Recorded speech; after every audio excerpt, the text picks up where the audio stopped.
नमस्कार दोस्तों, मेरा नाम है डॉक्टर सचिन देव और आप सभी का स्वागत है मेरे इस यूट्यूब चैनल पर। दोस्तों आज की वीडियो है, अगर आपको उठते ही चक्कर आना शुरू हो जाते हैं, सुबह उठते ही चक्कर आने शुरू हुए, थोड़ी देर लेटे थे, उठे चलने वाले थे, चक्कर आने शुरू हो गए, थोड़ी देर कहीं बैठे थे, उठकर चले, चक्कर आने शुरू हो गए, तो कारण क्या है? सिंपल समझ लीजिए, आपके अंदर कमजोरी है।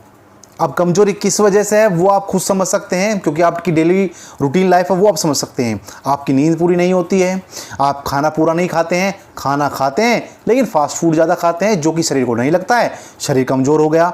आप पौष्टिक भोजन नहीं लेते हैं, खाना लेते हैं वो भी 2-4, बस पूरे दिन में 2 रोटी खा ली, 3 रोटी खा ली, पूरी डाइट आपने ही ख़त्म कर दी।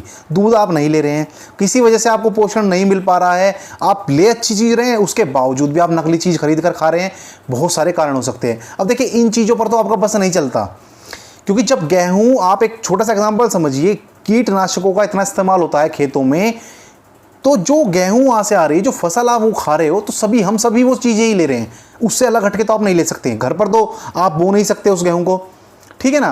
तो अब इससे बचने का तो कोई तरीका है नहीं। आप भी उसी तरह से पीड़ित हैं, सभी उस तरह से पीड़ित हैं, लेकिन आप अपनी तरफ से क्या सुधार कर सकते हैं, क्या उसमें आप कर सकते हैं, वो मैं आपको बता रहा हूँ। खेतों में जाने की जरूरत नहीं है फसल देखने के लिए, उसकी मैं नहीं कह रहा हूँ, आपको मैं दवाई बता रहा हूँ जिससे आप ठीक हो जाएंगे। तो समझ लीजिए, अगर आपको उठते ही चक्कर आपको आ रहे हैं तो ये कमजोरी की निशानी है। अब ये कमजोरी कैसे ठीक होगी वो आपको बता रहा हूं। पहली चीज, आपको दिन में कम से कम 3 लीटर पानी पीना है। अगर आप पानी नहीं पिएंगे, खून की कमी हो जाएगी। खून की कमी होगी तो आपके अंदर एनीमिया जिसे बोलते हैं, खून की कमी बोलते हैं, उसकी वजह से आपको कमजोरी शरीर में बन जाएगी।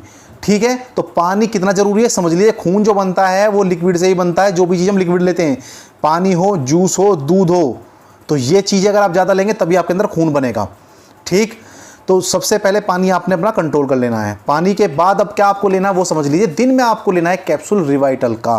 अगर आप रिवाइटल नहीं लेना चाहते हैं, आप सोच रहे हैं कि जी रिवाइटल ही क्यों लूँ, तो आप कोई भी मल्टीविटामिन कैप्सूल ले सकते हैं। रिवाइटल जो होता है मल्टीविटामिन कैप्सूल होता है। मल्टीविटामिन का मतलब होता है जिसमें काफ़ी सारे विटामिन हो, विटामिन ए हो, विटामिन बी हो, विटामिन सी, डी, ई। तो जो विटामिन आपको किसी और कैप्सूल में मिल जाएं, आप उस कैप्सूल को ले सकते हैं। ऐसा नहीं है केवल आपको रिवाइटल ही लेना है। तो आपको दिन में एक कैप्सूल रिवाइटल का लेना है, या जो आपकी इच्छा हो वो लेना है। वो आपको लेना है दूध के साथ।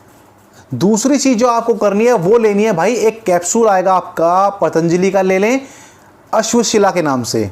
आप पतंजलि का लेना चाहें ठीक है, अगर आप पतंजलि का नहीं लेना चाहें तब आप दूसरी कंपनी का ले लें। अश्वशिला के नाम से आता है। अश्वशिला इसका नाम इसलिए है क्योंकि इसमें अश्वगंधा और शिलाजीत पाई जाती है। तो आप एक कैप्सूल सुबह, एक कैप्सूल शाम में आपको लेनी है। तो 3 टाइम आपकी दवाई होगी। दवाई 2 ही तरह की है लेकिन होगी 3 टाइम। कैसे? अश्वशिला कैप्सूल आपने लिया, एक सुबह एक शाम में, दूध से ही लेना, चाहे 1 कप ही दूध हो आपके पास। नहीं है, बिल्कुल ही खत्म है, कुछ चीज़ नहीं है मेरे भाई, पानी से ले लो। लेकिन अगर 1 कप आप दूध ले लें कोई ज़्यादा दिक्कत नहीं आएगी, महामारी नहीं फैल जाएगी। तो 1 कप आप दूध ले सकते हैं सुबह शाम अश्वशिला कैप्सूल के साथ, और जब बीच में रिवाइटल कैप्सूल लें उसके साथ भी थोड़ा सा दूध ले लें। अगर बिल्कुल दूध नहीं है, मैंने बता दिया भाई, पानी से ले लो, चाय से ले लो, सूखा निकल लो, वो आपके ऊपर डिपेंड करता है। दूध है बेहतर है, नहीं है तो भी काम तो करेगा ही करेगा। ठीक है, अगर आप ये चीज़ें करते हैं तो 1 महीने तक इसे जारी रखिए, आपको बेस्ट रिजल्ट मिलेंगे। लेडीज हो या जेंट्स हो, कोई भी आप इनमें से ले सकते हैं। 16 साल से ऊपर के लिए ये मैंने आपको दवाई बताई है, आप ले सकते हैं। आपकी कमजोरी पूरी तरह से खत्म हो जाएगी। लेकिन ध्यान ये रखें मेरे भाई, फास्ट फूड ना खाएं। फायदा कम, नुकसान ज़्यादा हो रहा है। आपने मैदा से बनी फास्ट फूड खाया। मैदा क्या करता है मेरे भाई? बारीक आटा ही तो होता है। आटे को जब बारीक करते हैं वो मैदा होता है, आंतों पर चिपक जाता है, और आंतों पे चिपक जाता है, पचेगा नहीं तो लगेगा क्या शरीर को? जब वो शरीर को ही नहीं पच के मिल रहा है तो आपके शरीर को लगेगा क्या? उल्टा भूख उठक हो जाएगी, तो आप कमजोरी का शिकार होते चले जाएंगे। ब्रेड देखे होंगे आपने, मैदा से बनते हैं, दस्तों में बताए जाते हैं कारण, जिससे कि टॉयलेट टाइट हो जाए, बंध जाए, दस्त बार बार ना आए। तो जो टॉयलेट को टाइट करता हो, पेट को टाइट करता हो, वो आपका फायदा कैसे कर देगा? मैदा। मैदा से बनी हुई चीज़ बिल्कुल छोड़ दीजिए। कभी कभार आप खा लीजिए, महीने में 20 दिन में आप खा सकते हैं, रेगुलर उस चीज़ को छोड़ दें। अगर फिर भी कोई क्वेश्चन पूछना हो इससे रिलेटेड तो आप मेरे मैसेंजर पर आकर मुझसे क्वेश्चन पूछ सकते हैं। अगली वीडियो में जल्दी मुलाकात होगी, तब तक स्वस्थ रहें, मस्त रहें, तंदुरुस्त रहें। आपका दिन शुभ हो। नमस्कार, धन्यवाद।